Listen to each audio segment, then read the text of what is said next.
Welcome to the Virtual CPA Success Show, where we're 100% focused on helping service-based businesses achieve success. Are you a business owner interested in learning how to scale your business? Has your business reached over $1 million in annual revenue? Then this podcast is for you. Welcome to part 2 with our interview with David Jenyns from Systemology. So going into this interview, Jody and I could tell that we were going to have a lot to talk about with David. He has a lot of information. Jody and I both recently read his book, and we just knew we were going to have a ton of questions for him. So we got into it knowing it would take probably about an hour for us to talk to him. So this is the second episode of the same conversation. In this episode, we go into a lot more depth, and I really think that if you liked episode 1, you're going to love episode 2 because we're really going into more depth and really getting a lot more details on what his system looks like and how to implement it at your company. I know we've implemented it at ours, and we're making a lot of changes, and have had a lot of my team reading this book, especially those that are really interested in process. So I've passed the book on to my team, and I think that this podcast is just giving you the very high level, even though the second one's more detailed. But if you like these 2 podcasts, I would definitely recommend getting the book. It's available everywhere, and I think that would really help out your organization. So enjoy the second episode. A lot of business owners are listening to this podcast right now, and whether they're in the creative agency field, an attorney, whether they're in the accounting field, they're listening here. And I would say I'm probably as guilty as everyone. And if you can kind of explain why we're not the best people to create this process or document this process, I'd really appreciate it. Because again, we've got so much going on. We don't have time for this kind of stuff, right? Yeah. And this is an interesting one. And I know you've got, a bit of a love for Michael Gerber's work. We talked about him earlier. Mm-hmm. I've had the good fortune. I tell a little bit of the story in the Systemology book, but I've worked quite closely with Michael on a few different things. And he's so passionate about the work that we're doing with Systemology and given it his full endorsement. And I remember having this discussion with him. And when I originally wrote the book, I wrote it saying that, and I still believe that the business owner is the worst person to be doing the documentation because they're so busy. They've got 100 other things that are more important and urgent. They'll never find space for systems. So they do need someone to champion it forward. Oftentimes as well, the business owner doesn't get excited by the idea. They don't love the idea of documenting their systems and processes. And business owners really, for them to be doing what they do best, they need to be working from their area of genius. And they're great at solving problems. We want to get hear that, Jamie? Area of genius. Oh boy, David. Okay. You're in trouble now. And to be clear, everybody has an area of genius. Not just the business owner. You want to find, and where they work well, a business owner is solving problems, and they're great at, you want them solving problems that keep getting higher quality problems. That's what systems do. They enable you to solve a problem once, and then the business owner can move on to the next problem, which should be a higher level. So I was having this discussion with Michael, and he said, there's one thing you need to be careful of. He goes, you can't completely let the business owner off the hook and say that, hey, you don't need to worry about this systems thing, just completely, abdicate responsibility and give it to your operations manager and step out. He said, the business owner, their job is to lead. So they need to at least high level understand the process. They need to be all in on it. They need to believe it so passionately that they can lead from the front. But then, yes, you need the yin to your yang. You need the operations manager. If the business owner is the leader, then you need some form of manager. And maybe that's, like Jody has his Jamie. And you need someone who can really champion this and drive it forward and work with the team members and keep it front and center. Because if you want to move to be a systems-based business, what you're actually doing is changing the culture. That takes time. Oftentimes, depending on how long your business has been in business, the team has already started to get set in their ways and develop a culture. So what you're actually talking about is changing that culture. Most of the resistance for that is going to come up front because it's going to be with your existing team members. New team members, when they come on board and they see your systems and your processes, that's all they've ever known. So this is the way that they do things here, and they're much more accepting of the process. But your existing team will go, we've always done it this way. Why do we need to change? Not only that, the benefits of systemization, it's the biggest impact. It's a cumulative effect. You don't feel the benefits immediately. So it's very easy to abandon this initiative after a few months if you don't have that staying power. And that's, again, why it's so important that the business owner must have someone else really drive it and champion it. Because oftentimes the business owner, they don't always have awesome follow through. They're great with ideas. They're great with getting things started. They'll get things moving to a certain point. But systems only works when we change the culture, and that only happens after time. And it'll take you 6 to 12 months to change that before you really go, wow, I can now see the difference. And I mean, why I'm so passionate about this is I see the difference between those that have systems and those that don't. And I can tell you now, from a business perspective, it is night and day difference. Once you really get this and you grasp this, we're talking like huge fundamental change to the business and the way that everybody works, and the temperament and the scalability and the profitability and the freedom that it brings to the business owner and really all of its team members. So it's something that the business owner needs to fall in love with, but then they also need to pass that baton to the systems champion to really drive it and hold them accountable. And the good thing is, though, there never has been a better time in history to systemize your business than right now. COVID has created an amazing little opportunity for business owners that was previously not there.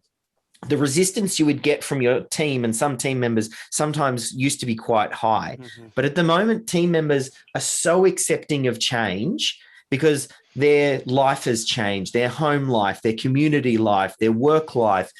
It's the perfect time to say, hey, we have to change the way that we're doing business. And everybody gets that. So if ever you were going to do this, now is the time.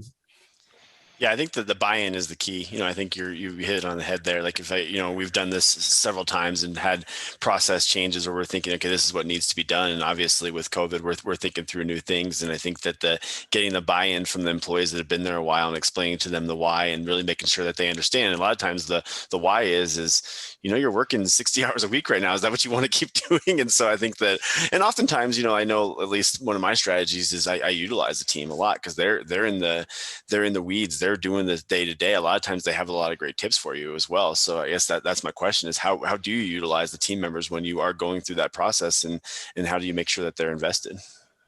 So if the first stage in Systemology is to identify what the 10 to 15 systems are, the second stage in Systemology is then to identify where the knowledge resides. Mm-hmm. So we want to think wherever possible, if we can take the business owner out of the equation, who is the team member who currently does that step and does that step to a pretty good standard that we're all quite happy with, that we would like to replicate? Because huge wins happen in your business by bringing everybody up to at least that standard and doing it consistently. So you go through a process in the book, we call it the assign stage. And we've got another little template we use called the DRTC. It's just departments, roles and team chart. But it's not like an org chart. It's more like a where is the knowledge trapped chart. And we want to get you as a business owner in your brain to start thinking about your business in terms of departments. Because a lot of business owners, particularly when they're small and they're micro, they're very task driven. So they're oftentimes assigning out tasks to team members and they're going, do this, do this, do this, do this, do this. Then they go to the next team member, do this, do this, do this, do this. Then they go to the next team member. They get all the way through to the team, at the end of the team, and then they have to go back to the first team member and get them going again because they've got through all of the tasks that they've done. Then they don't leave any time for themselves to do any tasks. And usually they're working on the evenings and on the weekends and things. That's when they get their work done, because during the week they're spending the rest of the time keeping the team busy. And one of the shifts, there's a few shifts that need to happen to change that mindset. One is to think of your team or your business in terms of departments. So you want a sales department, a marketing department, an operations, a HR, a management. Then you want to start to think, well, who is responsible for those departments and who are the knowledgeable team workers that sit underneath those? So if you have a systems champion, I mean, the best way to do it is like Jody's done it. It's funny. I know we had a discussion just prior to recording this where we kind of, like Jody said, the book was so reaffirming when reading it and going, wow, this would have, shortcutted what I've done by many, many years. We kind of had to figure this out the hard way. But what happens is you identify someone like Jamie, you get your systems champion to drive this, you figure out where all the knowledge is stored, and then you effectively have two people. You have the knowledgeable worker, and then you have Jamie, the systems champion, who's almost like that extractor. And then he can help to guide and make sure that that knowledge is extracted in a consistent manner, organized and stored in a consistent manner. And then, we'll kind of talk about some of the later stages. But to get the team involved, we figure out where the knowledge is. We then start to think about all of the systems that we defined and we pair them up together. What is the system here? Who is the person who knows how to do it? What is the next system? Who is the person who knows how to do it? And you just dump all of that onto a spreadsheet, and that's then becomes your action plan. Now, there's a few finer tweaks here. When you start to think about capturing the system and getting that on the spreadsheet, sometimes you have to really define what is the key component of that step. Because if in the critical client flow, you've said SEO or you've said social media, what does that mean?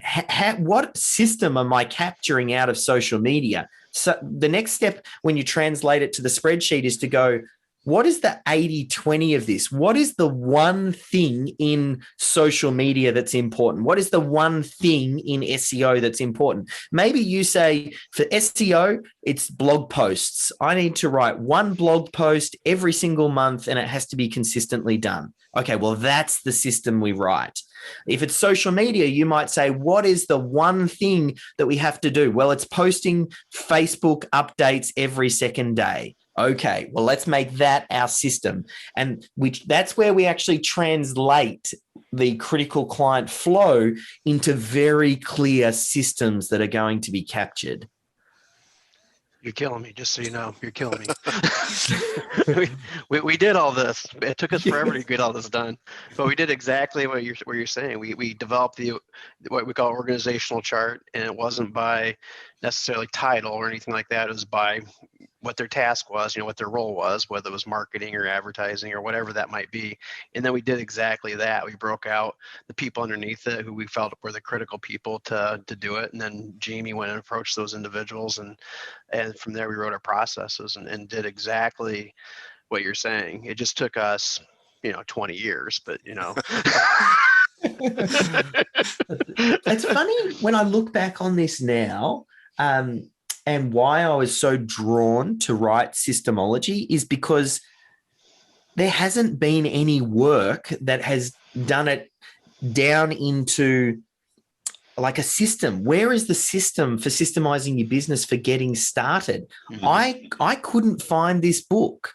I could have written a book about getting your team pumped up and draw together, or goal setting, but there's plenty of stuff in that area. But I really feel like this is like the least addressed area in small business, and it's because it is the blind spot for so many business owners, and oftentimes it's not seen as a sexy topic. For whatever reason, I get so excited about it because I've fallen in love with not the process. I don't love writing systems and processes. I love the result that I see it brings to business. And you fall in love with that. And once you get that, you don't let go of it because it is the building block of business. Yeah, for sure. And it's funny because, you talked about EMyth a little bit earlier, and the one part to EMyth, and the interesting part is if you talk to Adam, who's our other partner, and he didn't fall in love with this part as much as I did, but this is the part that I couldn't stop reading, was the story about the hotel and his experience with the hotel and the binder and all of that. And that's the part that I always go back to. And again, so that's probably why I got put in this role, is because that's the story I think about all the time. I'm always rereading it and really thinking about that and trying to think about how we do that at Summit. But again, what your book it does is it takes that 4-page story, it takes it to the next level. Okay, everybody wants to have the binder. Everybody wants their customers to have that hotel experience, but how do you do it? How do you get it? And that's exactly what your book has taken me through. And not only that, I feel like, I mean, Michael's work was so pivotal when he wrote it like 40 years ago.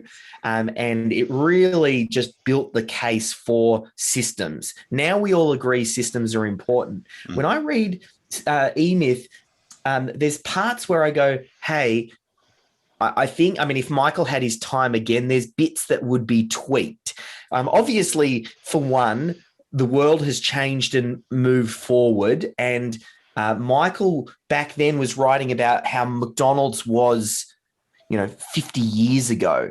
Now that McDonald's has progressed and people think about McDonald's, they're now thinking about where they are. Yeah. And there's a shift now, like you need to replace the word binder into some sort of online portal. Some people get stuck in some of that old language, 100%. Imagining that it's the printout, but a systems champion sees that and goes, no, it's not the words, it's the concept. It's capturing the IP and the knowledge and then having it centrally stored. The other thing I noticed, because Michael is so enamored and understandably with what McDonald's has done, that became the poster child all the way through. And Michael was talking about things like, how McDonald's tested the colors of their shirts and, the would I like fries with that, and all of these micro tests, which actually happens at the end of the process. I mean, in Systemology, we optimize last. Right. So there's the tendency, if you don't quite catch it, you try and do that optimization up front, and then it becomes a hindrance. But first, McDonald's didn't start there. They figured out what the base level was. We get your business operating without key person dependency, with the core systems in place in all of the different departments, and it's humming. Then we layer a dashboard over the top so we can look at the metrics. And then we listen to the business and we let the business guide us as to what needs to be worked and tweaked and improved based on areas where you go, we got this many leads to the website, but no one's filling out the form and asking us to contact them. Okay, well, there's something wrong here. Well, let's go to work on this piece. And I think there's a few subtleties like that. I mean, it's hard when you write a book. There's so many things that you could do. Part of the magic of a great book is not knowing what to put into it. It's actually what to leave out of it. Because you need to get the simplicity of the concept enough that someone gets it and they start the process. But then, yes, there are these little finer tweaks that really only get discovered the deeper you explore. Yeah.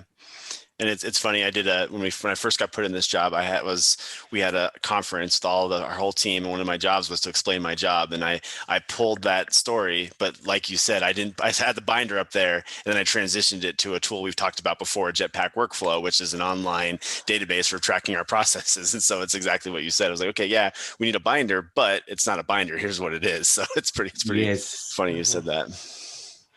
Yeah, and another thing you mentioned before is making yourself worthless, right? Not worthless in the meaning that you're not worth anything, but pulling your worth out of the company makes you even more valuable, which is huge. And a lot of people get stuck behind the things thinking, hey, I got to protect myself. I can't let my guards down. I can't put everything down in words like that, because then people will know what I do, and maybe it's not as much as I think I do, or maybe they're going to critique it or whatever. And I think one of the big things and the big hurdles for us was just simply, be vulnerable, make yourself worthless, and in turn you'll make the company more profitable, you make the company better, you'll make your position better in what you do. And it wasn't really until I would say about 3 years ago having processes and put in place. And we started the process thing a long time ago, like back and forth.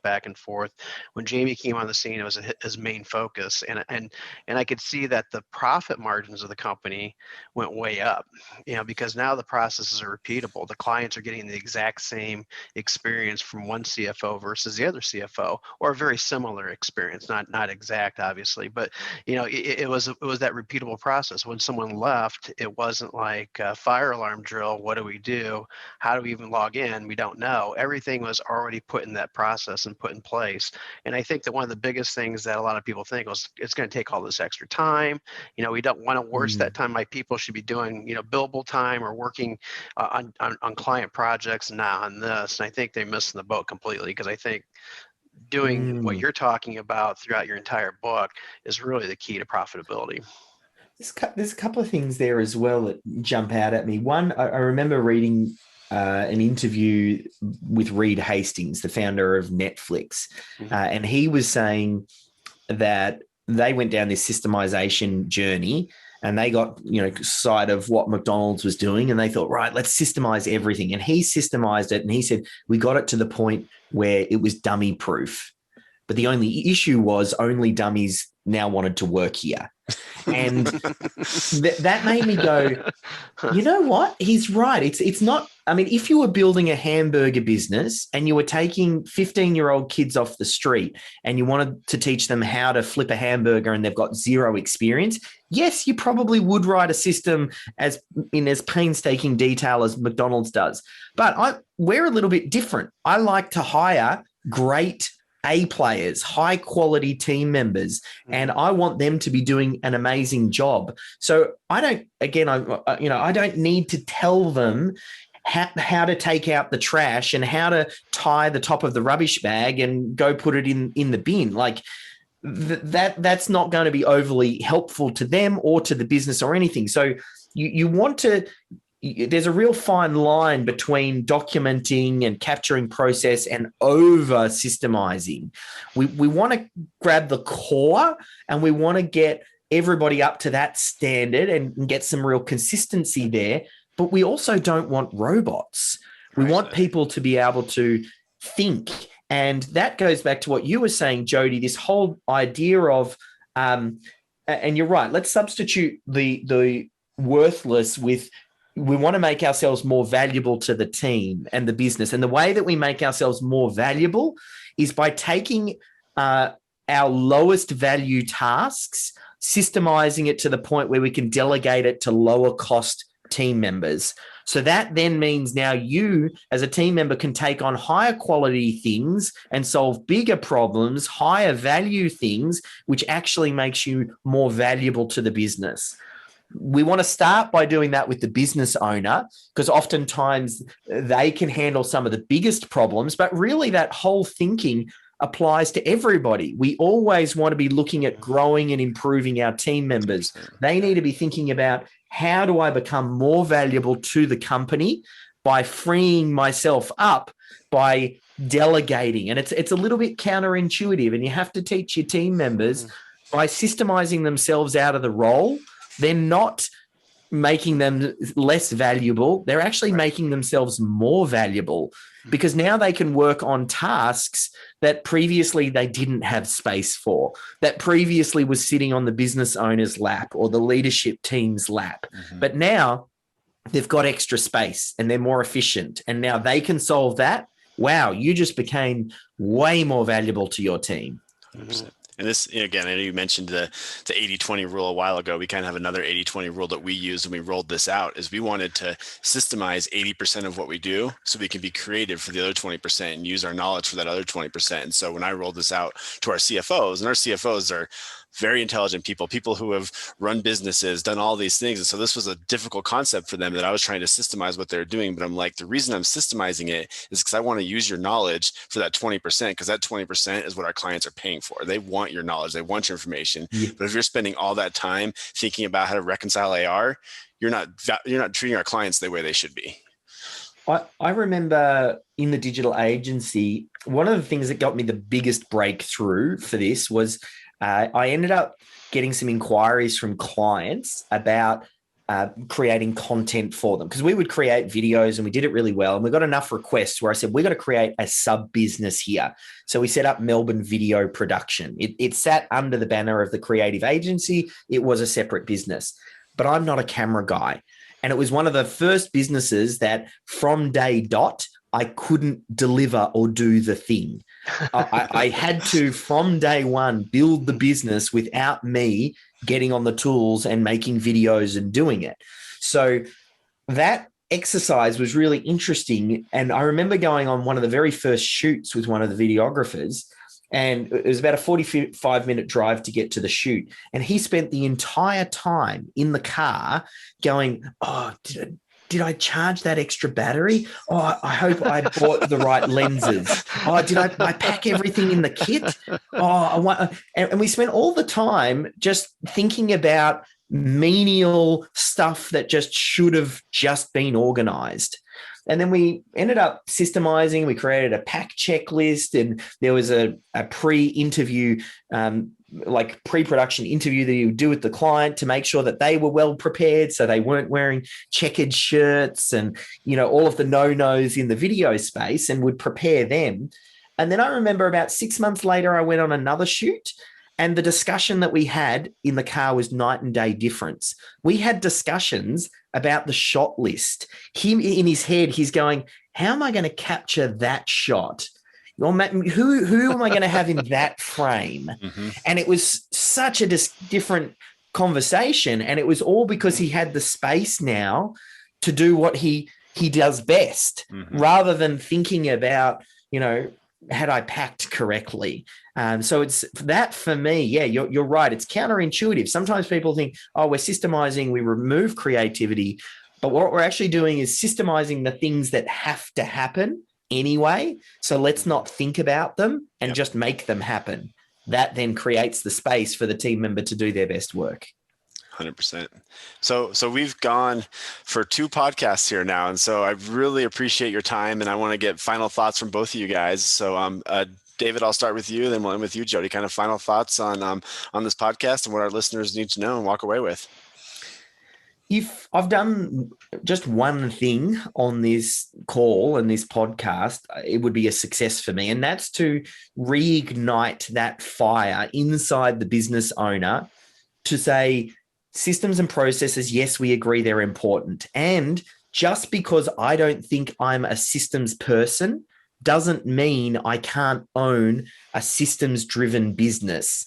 It is very natural, logical, and common for the business owner to think that they aren't a systems person. But I'm here to tell you that every business owner, they deserve complete business reliability. They deserve their business to run and grow and not be key person dependent. And if you believe in what you do and you want to deliver great value to your clients, systems are a key part of making this happen. It's the only way that you can scale. It's the only way you can grow. It's the only way you can create more time, reduce errors, and scale your profitability. So obviously, go out and get a copy of the book. Just go to systemology.com/book, or go over to Amazon, search Systemology. There's the audio book if you're an audio person. I know Jody listened to the audio version a couple of times.